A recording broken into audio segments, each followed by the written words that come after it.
I've cooked a lot of burgers and I've done a few burger videos on the channel. I thought to myself, why not do a video just purely focusing on the top 10 tips to making an excellent smash burger. So the main top 10 tips are going to be the ones that you really need to go by to make an awesome smash burger. So with that being said, let's get into these top 10 tips. So tip number 1, and like all of these tips, it is very important to do, and that is to butter and toast your bun. It helps keep all the juices in, helps hold the bun together, and when you bite into that burger, you got that juicy melting cheese and all that sort of business, doesn't soak into the bread, and you got a better bite. Tip number 2 is to get at least 15%, if not 20% fat content in your mincemeat. That helps with juiciness and flavour, because we all know fat is flavour, right? Okay, so tip number 3 is to smash those patties as thin as you can get them. It helps you get a good crust. Get more of that crust, you get a better flavour. If you get holes in it, don't panic. Don't worry, it's still going to be a juicy burger. Trust me, crust is flavour. Tip number 4 is to use grease-proof paper or anything like that to help you when you smash that down with whatever you've got to smash it down with, that it doesn't stick to the meat, because that does happen. It's a nightmare. You really don't want it happening. Parchment paper, you just pull it off like that and it will peel off perfectly, and that's just perfect. Tip number 5 is, once you've smashed that patty down, is to then season your meat. Don't season your meat before, you just want to season it as you're cooking it. So smash it down, bit of salt, bit of pepper, whatever your preference, a little bit of garlic as well. Just do not season the meat before doing them. Tip number 6, as we've already spoke about, but it is one of the top tips, is to get a crust on that meat. So when you've smashed it down and you're waiting for it, if you're not sure, get your spatula, just lift that up, have a good look. If it's nice and brown and crusty, you're done. Flip it round, job done. And that is turning it from a normal smash burger to an exceptional smash burger. Tip number 7 is to use 2 types of cheese. You've always got to use the fake American cheese. I don't care what anyone says, that works in a burger. It really does. Low melting point, full of flavour, absolute perfect texture on a bite. It's just a must.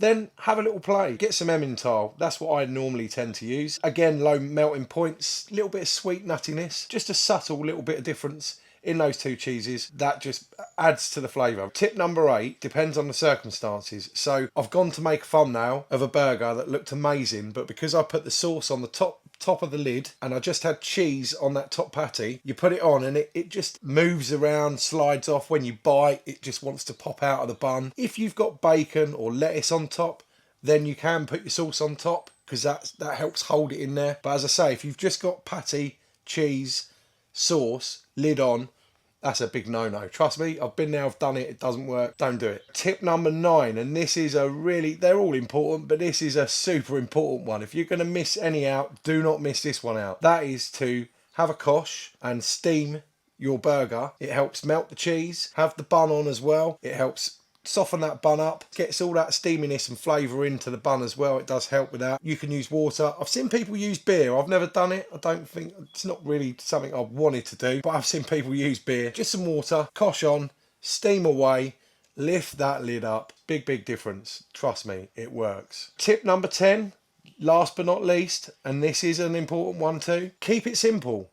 Don't go putting way too much in your burger. Don't pack it out. Don't overload it. Make it ridiculously too big to eat. Don't fill it with too much different stuff. Keeping it simple is always good. Cheese, bacon, onion, and a sauce. Pickles maybe. That is the best way to be about it. If you follow these top 10 tips and get them nailed down, you should be able to produce something like this.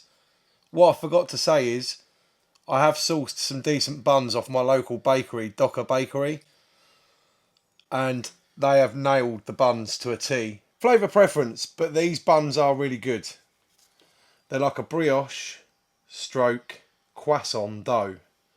They're not too sweet, because personally I don't like anything too sweet in a burger bun. These are just right, they toast up well. Like I say, look, steaming that, let's just soften that up a bit. Steam that flavour into it. You just cannot go wrong with that. This is about your top 10 tips, don't forget. So if you follow those top 10 tips, get them nailed down, you should be able to produce something like this, and your friends are going to love it. With that being said, let's give it a little try.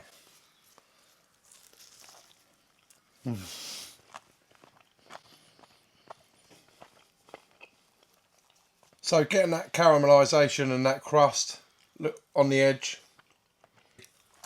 It's not burnt, it's a nice caramelisation of the meat. Makes all the difference. And as I say, toasting and buttering that bun helps hold it together.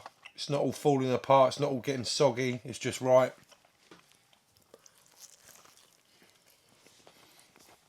It's all tips to elevate your burgers. Make them like you see in the restaurants. Thanks for sticking with me. Been a bit quiet through the winter. Had a lot going on, but really appreciate it. I'm back now. We're going to get on with this. Get some more videos out. Really appreciate it a lot, the support. And if you've just found me, hit that subscribe button. Doesn't cost a penny. Even give it a like. With that being said, go cook something exceptional. I'll see you when I see you. Cheers.